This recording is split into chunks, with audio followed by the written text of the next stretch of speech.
গত শুক্রবার বিদ্রোহী সংগঠন হিজবুল্লাহর প্রধান নেতা হাসান নাসারুল্লাহকে এক বিমান হামলায় হত্যা করেছে ইসরায়েল।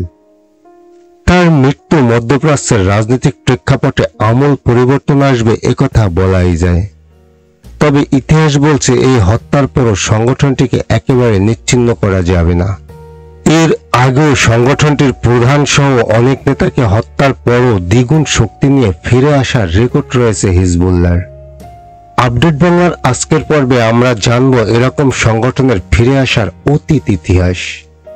সুপ্রিয় দর্শক, আপনি আমাদের চ্যানেলে নতুন হয়ে থাকলে একটা লাইক দিন আর সাবস্ক্রাইব করে আমাদের সঙ্গেই থাকুন। ইসরায়েল 2008 সালে হিজবুল্লাহর সামরিক নেতা ইমাদ মুগনিয়াকে সিরিয়ার দামেস্কে হত্যা করে। তাকে হত্যার পর থেকে সংগঠনটি আরও বেশি শক্তিশালী হয়েছে। 4 বছর আগে ইসরায়েলে হামাসের প্রতিষ্ঠাতা শেখ আহমেদ ইয়াসিনকে হত্যা করে। তাতেও হামাসকে দমানো যায়নি।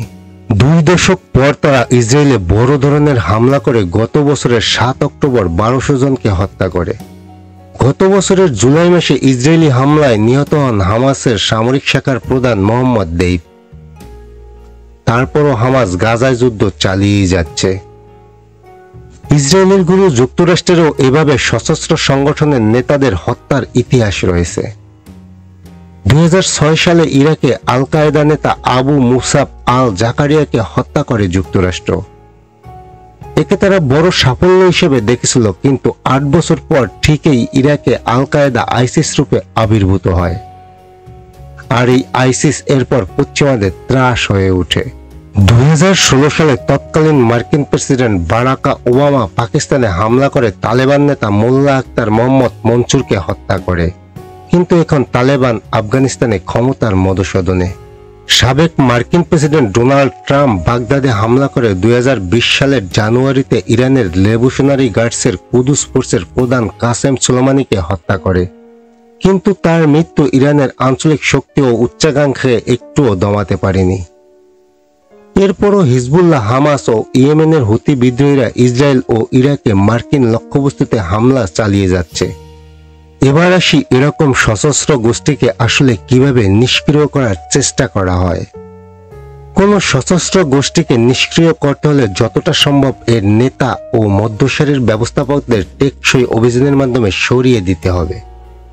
গবেষণা প্রতিষ্ঠান নিউ আমেরিকার তথ্য অনুযায়ী মার্কিন গোয়েন্দা সংস্থা সিআইএ 2008 সালে আফগানিস্তান সীমান্তে আল কায়েদার অনেক নেতাকে এভাবে হত্যা করেছিল। পাকিস্তানের অ্যাবোটাবাদে ওসামা বিন লাদেনকে হত্যায় অংশ নেওয়া মার্কিন নেভি সিলের উদ্ধার করা নথি অনুযায়ী আল কায়েদার নেতারা নিয়মিত তাদের অনুসারীদের বার্তা দিতেন যাতে তারা মার্কিন ড্রোন থেকে দূরে থাকেন। যেসব মেঘলা দিনে ড্রোনের কার্যকারিতা কম থাকে সেসব দিনেই কেবল তারা চলাফেরা করতেন। ওসামা বিন লাদেনের মৃত্যু জঙ্গিদের প্রতি আল কায়েদার আবেদন ও হামলা চালানোর ক্ষমতা কমাতে উল্লেখযোগ্য অবদান রেখেছে। ওসামার উত্তরসূরি আয়মান আল জাওয়াহিরির আল কায়েদাকে পুনরুজ্জীবিত করার জন্য তেমন একটা কারিশমা কিংবা সাংগঠনিক দক্ষতা ছিল না। কিন্তু নাসারুল্লাহর হত্যাকে ইসরায়েলের জন্য গুরুত্বপূর্ণ পুরস্কার বলা হয়ে থাকে। হিজবুল্লাহর উপর দফায় দফায় হামলা, সংগঠনটির সদস্যদের পেজার ও ওয়াকিটিকিতে বিস্ফোরণ, ব্যাপক বিমান হামলা চালিয়ে হিজবুল্লাহর অবকাঠামো ধ্বংসের মতো সাফল্য পাওয়ার দাবি করেছে ইসরায়েল। নেতা হারিয়ে হিজবুল্লাহ এখন বিশৃঙ্খলার মধ্যে পড়লেও এত দ্রুত এর সশস্ত্র গোষ্ঠীটির শেষ লেখা যাবে না। ইতিহাস বলে হিজবুল্লাহ আবার ঘুরে দাঁড়াবে এবং ইসরায়েলের বিরুদ্ধে তাদের দীর্ঘ লড়াই চালু রাখতে অন্য নেতাদের দায়িত্ব বন্টন করে দেবে।